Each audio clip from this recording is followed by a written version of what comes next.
Good morning, and welcome to the second shiur on Pirkei Avot. We're working towards having a siyum on Pirkei Avot, which is in fact a tractate of the Mishnah, for the fast of the first one on Erev Pesach. Rabbi Phil Kaplan learnt the first chapter earlier in the week, and now I'm going to learn the second chapter.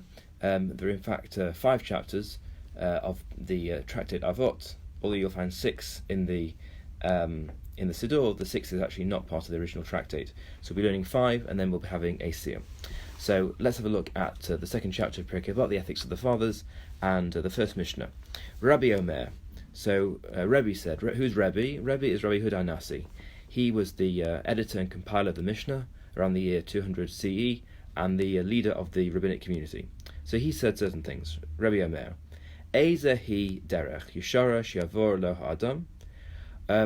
What is the straight path that a person should choose for themselves? Kol shehi siferes la'osea v'siferes lo min ha'adam. Something which is splendid in itself and also attracts approbation from other people. So it's inherently good, and also it attracts the approval of others. We shouldn't always despise or reject what other people think. It matters what other people think.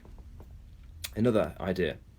Ve'vei zahir b'mitzvah kala k'v'chamura, and one should be as zealous, as enthusiastic about a light mitzvah, in inverted commas, as for a heavy mitzvah. Shein ata yodea matan scharan shel mitzvahs, because we don't know the reward that applies to different mitzvot. Now, is that saying there is no such thing as a light mitzvah and a heavy mitzvah? Or is it saying that certain mitzvot are easy experientially, but we don't know what that translates into in terms of their metaphysical status? For example, it's quite easy, let's say, to make Kiddush on Friday night. That's not a very difficult mitzvah. It's not like fasting on Yom Kippur. That's a difficult mitzvah. But we don't know, just because making Kiddush is practically easier than fasting on Yom Kippur, we don't know that has a greater or a lesser reward. Whether things are easy or hard to do is not necessarily connected to the reward we get for them. V'hevei machashev hesped mitzvah keneged schara, u'schar avera keneged hefseda. And one should be careful, because you have to reckon up, you have to balance the loss you get, the loss you accrue from doing a mitzvah against its reward, and the benefit you get from a transgression against its benefit. There's a nice story about the difference between a mitzvah and a aveira, a good deed and a transgression, about a fellow who said to his son, who was enjoying a tasty non-kosher snack, when you first have the delicious food, you go, how delicious, how delightful, how enjoyable. But then you realise you've done something wrong, and you go, oi. And he said he took his son along to a frozen pool, and they cut a hole in the ice, and he said, dunk. So he jumped in, and there was a tremendous oi as he entered the cold water. But when he came out and he was wrapped in a nice warm towel and taken home and put in front of the fire, there was an ah. And that's the difference between a mitzvah and an aveira. An aveira can be enjoyable in the moment, but when you look back, you feel regret. And similarly, a mitzvah might be hard in the moment, but you look back and you feel satisfaction. And you have to reckon those up, that any transitory pleasure you get from an aveira is just that, transitory, whereas a mitzvah might be hard to do in the moment, but you'll get benefits going forward. Vistakel v'shlosha devarim v'ata balidei aveira. He said, think about 3 things, and you will not come into sin. Dama lemala mimcha, know what's above you. Ayin roa, an eye that sees. Ve'ozen sho ma'as, and an ear that hears. V'chol ma'asecha b'sefer nichtavin, and all of your deeds are written down in a book. So if we really knew that we were on CCTV camera the whole time, and everything was being monitored and recorded, if we really believed that, as opposed to just thinking about it in theory, on Rosh Hashanah Yom Kippur, when we hear about the book on which our name is written, then we would certainly keep away from sin. The second Mishnah. Rabbi Gamliel, Benoshel, Rabbi Yehuda Nasi, Omer. So we hear from Rabbi Yehuda Nasi, and now we hear from his son, Rabbi Gamliel. Yafeh Samut Torah im derech eretz. This is a very famous phrase. He said it's a fine thing, it's a beautiful thing, Talmud Torah, learning Torah, im derech eretz, with the way of the world, with a worldly occupation. This idea, Torah im derech eretz, became the slogan of a movement in Germany in the 19th century, led by Rav Shimshon Raphael Hirsch, who advocated both a religious and a secular education, and a religious and a broader intellectual worldview. But in this case, it doesn't just mean going to university or reading poetry, it means have a job. It's better to learn Torah and have a job than just learn Torah. Shegias shneim kachas avon, because the two of them, you forget sin. Either you're working or you're studying Torah, and there's no downtime when you can just fall into sin or start thinking about sin. V'chol Torah she'ein ima melacha, and he goes further, any Torah which is not accompanied by productive work, so far b'teila, in the end you'll just waste everything, you will cancel everything, nullify everything. It'll end with nothing. V'goreres avan, and it'll lead to sin. So not only will you lose your Torah, you'll stop learning Torah, but in fact you'll end up sinning instead. V'chol ha'amelim im hatzibur, and now a connected thought. All who perform work for the congregation, all those who are involved in communal activity, you amelim imahem l'shem shemayim, they should make sure that they are working for the sake of heaven. If one is involved in a communal enterprise, you should always be careful to ensure that you're doing it for the sake of heaven, for good purposes, and not just for your self-aggrandizement or ego. Because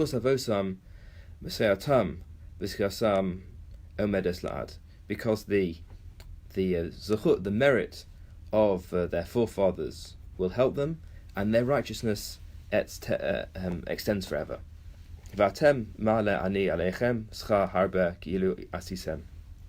And God says, I will credit you with the reward as if you'd done it yourselves. So let's just unpack what this is talking about. If you're involved in communal activity, you will not have as much time to learn Torah or do other mitzvot. You're going to be busy looking after the community. So make sure that that entire enterprise is done for heaven's sake, is done for a good and a high purpose, and if that's the case, then your ancestors, who are not necessarily involved in that sort of communal activity, they will stand by you. All of their good deeds when they were alive will be added to your list of credits, and God will say, whatever they did, I will assign to you. I'll assign that credit to you because you deserve it. Because even though you're distracted from doing mitzvot yourself, you are being distracted for a good purpose, and you're attuning your intentions to heaven by having that intention when you go about your communal function. Third Mishnah. Hevu Zahirim Bereshus. Now, very good advice. This comes from rabbis, of course, in the Mishnaic period, who had to deal with Roman rulers and governors of the land of Israel.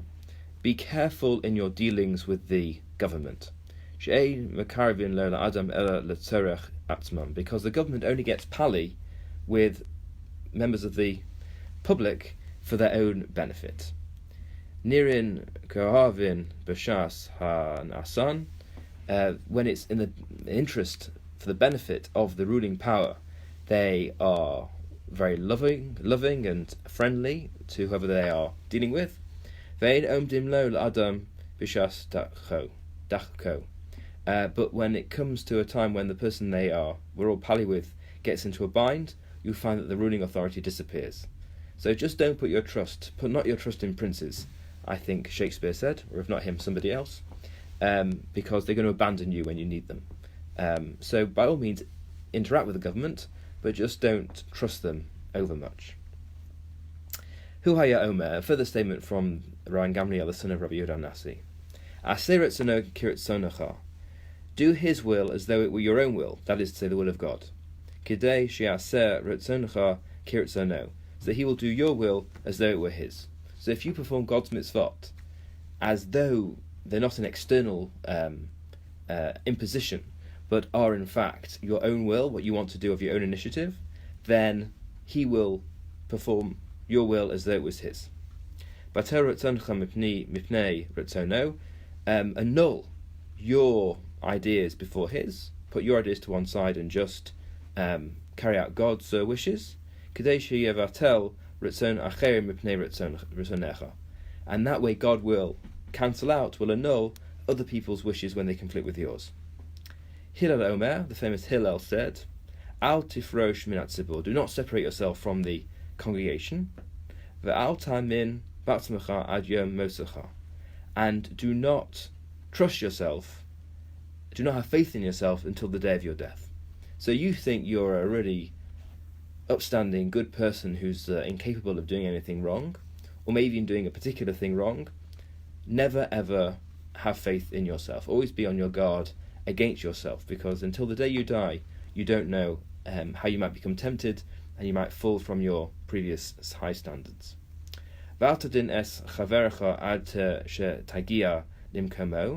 And now a very useful piece of interpersonal advice. Don't judge your friend until you've reached his place. So one must be careful about oneself, and always know that you're susceptible and liable to fall or fail in a particular way. But your friend don't judge, because you have no idea what he's going through until you yourself reach his position. And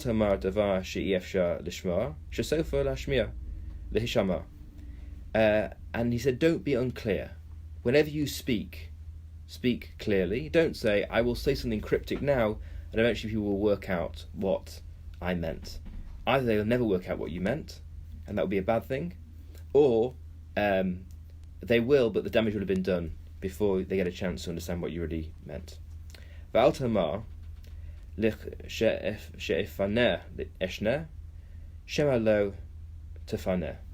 And don't say, when I've got time I will learn, because maybe you'll never have time. So the worst thing to do is to put off learning Torah, because you say, well, I'm too busy at this point in my life, I'll do it later. There might not be a later, so do it now. And I think that's very much connected with his previous statement that it's a good thing to learn and have an occupation at the same time. That's the ideal. And when you've got both an occupation and you're learning, there isn't going to be much time, but that is the ideal combination. And don't defer it. Don't just have Torah, and don't just have malacha. Don't just have learning, or just have work. Have to combine the two. Next Mishnah. Hu haya omer, ein bor yirei chet. A bore, which actually you can translate by the English word bore, B-O-O-R, somebody who has neither intellectual ability nor has personal qualities, cannot be a person who fears sin. You can't be a religious person if you've got neither understanding nor personal qualities. V'lo amaretz chassid, and an amaretz, an ignorant person, so he may have personal qualities, he may be a fine person, but he's not educated himself or been educated. He can't be a chassid, he can't be a pious person. For piety, you do need to have both a certain level of understanding and a certain level of fine personal qualities.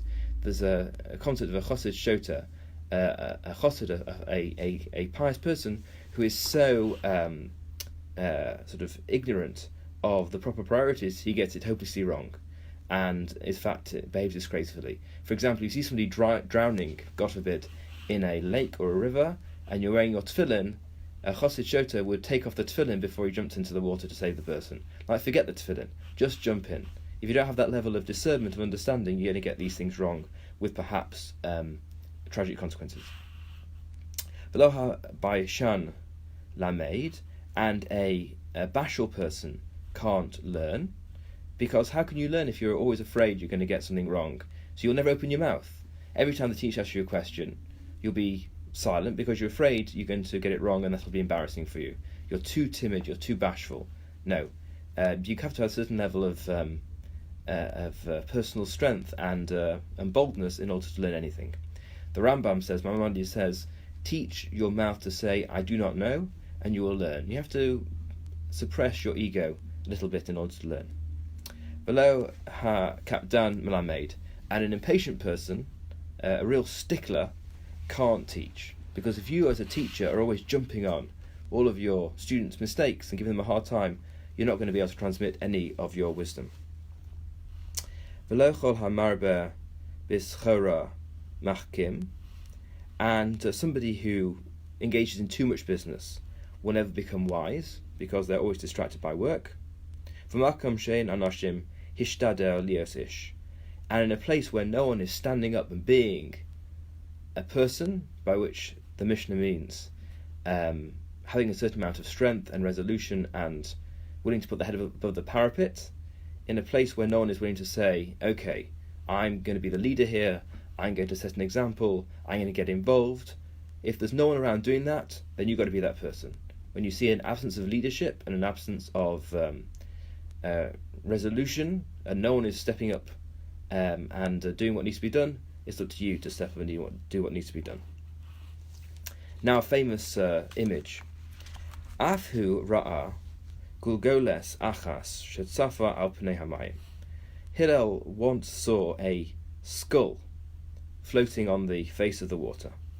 Amala, he said to the skull, Al, ta'a teft atfuch v'sof metifayich yutufun. Because you drowned others, they drowned you, and in the end, they that drowned you will be drowned. Now, is this some sort of mystical idea, some sort of karma-based idea? Because the skull in the water was that of a man or a woman who had drowned somebody, that they were therefore drowned in return, and those who drowned this person and themselves be drowned. Is it some sort of cosmic payback? So Maimonides says it's not really that at all. By one's behaviour, one teaches society around you to behave in a certain way. So if you are creating a culture of violence and of murder, if that's a society you're creating, then you will come to suffer at the hands of that same culture. So when we behave or we act in a certain way, we're having an effect on all those around us, and we build a society in a certain way. If we are careless with human life, then other people will be too, and we may find ourselves the victim of that eventually. And then, it'll turn into a vicious cycle. People will kill us; they in turn will be killed. You have to promote a virtuous cycle instead of doing good things and encouraging other people also to do good things and to share proper values. And now a slightly pessimistic set of statements. Huaya Omer, he used to say, Marbe basar, marbe rima. The more flesh, the more worms. We're all going to go into the grave eventually, and if you have a good time and you eat a lot or you go to the gym a lot, in the end it'll come down to the same body in a coffin, and there'll just be more food for the worms. As I say, not a particularly cheerful thought. Marbe nechasim, marbe da'aga. The more property, the more anxiety. The more homes you've got to look after, the more leaks you're afraid are coming from the roof. Marbe nashim, marbe shafim. A controversial one. The more women, the more witchcraft. Marbe shvachos, marbe zima. The more female servants wandering around, the more likely there is going to be lewdness and inappropriate behaviour. Marbe avodim, marbe gazel. The more male servants you have wandering around, the more they're going to steal from you. Marbe Sora, Marbe Chaim. Now we get the positive equivalent. The more Torah, the more life. Marbe Yeshiva, Marbe Chochma. The more time you spend sitting and learning, the more wisdom there'll be. Marbe Eitza, Marbe Savuna. The more guidance, the more understanding. So the more you have people to guide you, the more you're going to understand. Marbe Tzedakah, Marbe Shalom. The more charity, the more peace. Kana Shem Tov, Kana Latzmo. When you acquire a good name, you acquire something real for yourself. Kana lo divrei Torah, when you acquire for yourself words of Torah, kana lo chaya ha'olam haba. You acquire for yourself the life of the world to come. So I think what this paragraph, this mission is really comparing is transitory pleasure, which always has a downside, and eternal benefits, which have no downside at all. You might want to have plenty to eat, and lots of property, and lots of wives, possibly, and servants of male and female variety, but in the end they all have their downsides of one type or another. Whereas if you dedicate your life to Torah and charity and wisdom, then there is no downsides at all. You get a good name and you get the life of the world to come. Rabbi Elton ben Zakkai, now he was the leader who went to the Romans in 70 CE and said, we know Jerusalem will be destroyed, but give me Yavna, the town of Yavna, the village of Yavna, and its scholars, and he perpetuated the future of Judaism. So Rabbi Yochanan ben Zakkai, he did this. Kiva mi Hillel, Shammai. He learnt from Hillel and Shammai. Now, we think of Hillel and Shammai as the two rival figures who founded two rival schools of thought and learning, but it seems that this was not, it wasn't like the Montagues and the Capulets. They weren't daggers drawn. Rabbi Yochanan ben Zakkai learnt from both of them, and they had many things in common, many ideas in common. Hu haya omer, he used to say, Im lamata Sarah harbe, if you have learned much Torah, al tachazik tova latzmecha, don't seize a great deal of credit for yourself. Ki lachach natzarta, because that's why you were created. You were born, you were created for the sake of learning Torah. So you're just doing your job. You don't give a round of applause every time a bird flies. It's what a bird's supposed to do. Chamisha Samidim Hayu Lele Rabbi Yochanan ben Zakkai. He had 5 students. Elohim, these are they.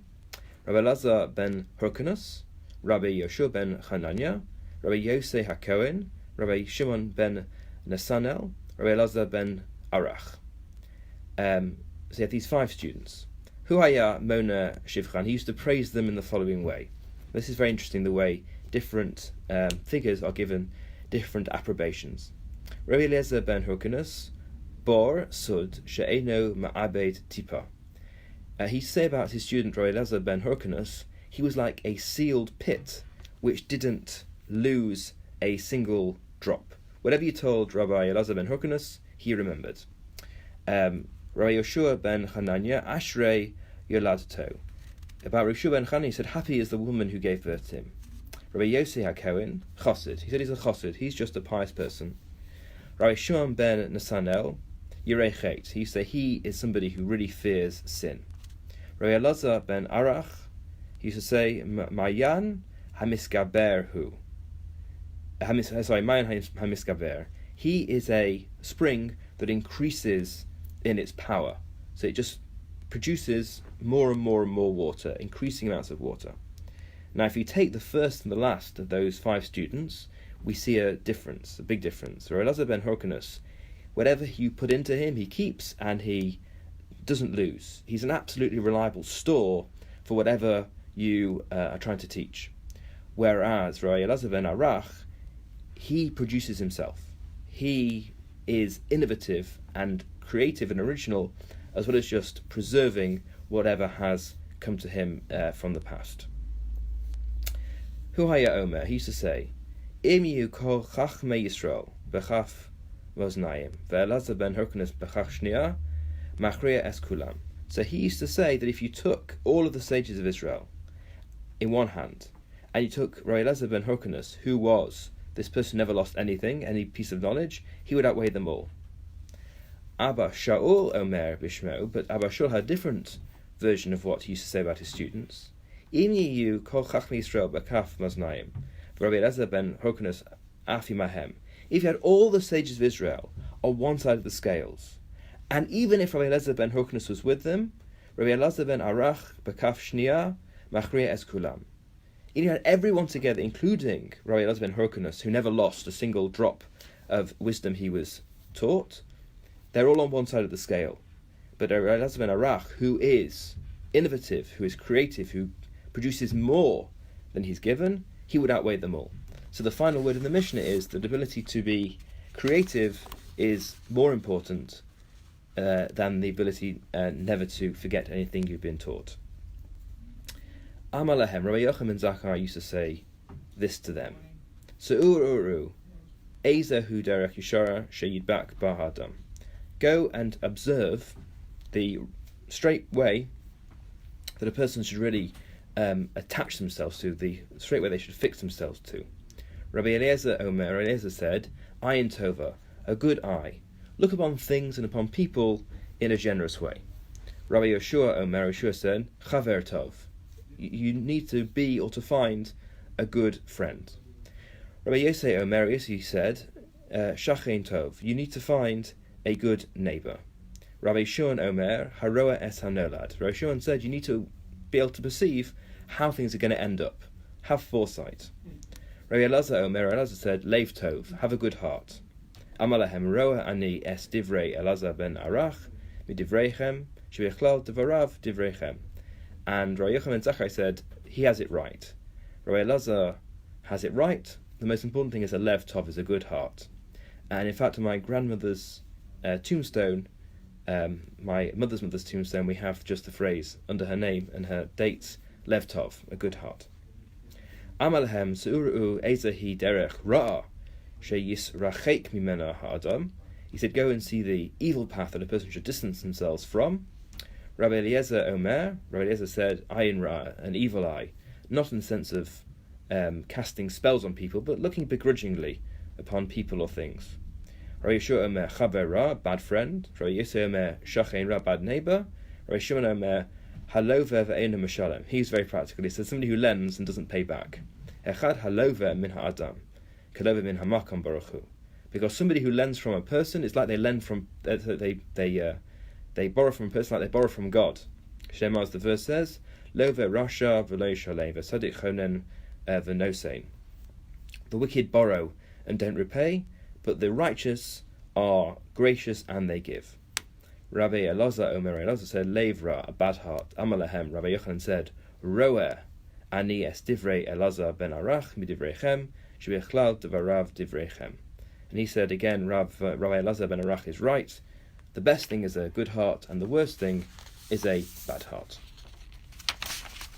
Heim amru, shlosha devarim. They used to say three things. Rabbi Eliezer said, Yichavod chaverecha chaviv alecha keshelach. The honor of your friend should be as dear to you as your own honor. V'lo va'al tehi noach lichos, and do not be easily provoked to anger. Anger in the rabbinic mind is a terrible thing. It's compared to idolatry. V'shuv yom echad lifnei misasacha, and repent the day before your death. This is why there's a confession on the deathbed, so we should at least go to the next world with having done repentance. Veheve mischameim keneged uran shel chachamim, and warm yourself by the light of the sages. Veheve zahir begachaltan shelo tikaver, but be careful. Because you'll be singed. You could be singed by their glowing coals. So when you are close to people of very great ability and wisdom, they also can be quite sharp and fierce and fiery. So be careful. Learn from them, warm yourself by them, but don't get burnt. Shen shichasan neshichas shaul, because their bite is the bite of a fox. Akitsas akrav, and their sting is the sting of a scorpion. Ulachishasan lechishas saraf, and their hiss is the hiss of a serpent, of a snake. V'chodivrehem kegachale eish, and all their words are like burning coals. So when you're around brilliant people, brilliant means obviously shining bright, but with light also comes heat and the potential for to be burned. Rabbi Yeshua said, Ayin hara, v'yetze hara, v'sinas habrios, metzin es ha'adam min ha'olam. An evil eye, a begrudging eye, the evil inclination, the desire within each of us to do the bad thing, and hatred for other people, they take a person out of the world. They're very damaging, those attributes. Rabbi Yossi said, we read earlier that your friend's honor, his dignity, should be as dear to you as your own. Well, Rabbi Yossi says your friend's money should be as dear to you as your own. V'haskein atzmecha lilmod Torah, and make yourself fit, appropriate person to study Torah. She'ena yerusha lach. It's not yours by inheritance. It's not going to arrive in a envelope one day through your letterbox. You have to work to acquire Torah. V'chol ma'asecha yu l'shem shamayim, and all of your deeds should be done for the sake of heaven. Rabbi Shimon Omer, Heve zahir b'kriyas Shema uvat tefillah. Be careful when it comes to saying the Shema, morning and evening, and reciting the Amidah 3 times a day. She'ata mispalel, al ta'as tfilasecha keva. And when you daven, don't make it rote. Ela rachamim v'sachanunim lifnei hamakom baruch hu, but genuine and heartfelt requests for mercy and deliverance from God, which I think is more appropriate now than ever before. Shneimar, because the verse says in Yoel, in the book of Joel, Ki chanun v'rachum hu, because he is gracious and merciful, erech apayim, long-suffering, v'rav chesed, and full of kindness, v'nicham al hara'ah, and he rejects doing anything which is bad for us. Va'alti rasha b'fnei atzmecha, a really important idea, which I think has a lot of resonances in modern psychology. Do not count yourself as evil in your own eyes. Do not suffer from low self-esteem that you write yourself off. That would be a terrible thing. Rabbi Elazar said, Heve shakud lilmod Torah, be diligent in learning Torah. V'da ma shetashiv lapikoros, and know how to respond to a heretic. So if somebody comes along and starts challenging every idea, then you should know how to deal with them in an appropriate way. V'da lifnei mi'ata amael, and know before whom you labour, God, that is to say.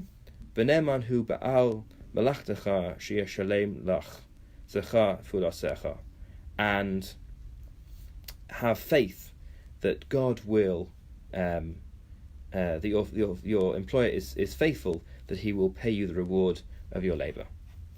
Rabbi Tarfon said, this appears in the funeral service, Hayom katzar v'hamlacham ruba, the day is short, that is to say, life is short, but the work is great. V'apholim atzelim, the labourers are sluggish. We all want to be watching Netflix rather than doing something constructive. V'asacha harbeh, but the reward is great. Ubal habayis dochek, and the master of the house, God, is insistent. And the last Mishnah in this second perek, second chapter, Huaya Homer, Rabbi Tarfon used to say, Lo alecha hamlacha ligmor, it is not your responsibility to complete the work. V'lo ata ben chorin nebatel mimena, but neither are you free to desist from it. So just because you can't finish off doesn't mean you shouldn't do your bit. Im lamata Torah harbe, if you learn much Torah, nostim lachazecha harbe, you'll get a lot of reward. V'ne'eman hu ba'al hamlatecha sheyeshalem lacha zecha fulasecha, because God is reliable to repay you your reward.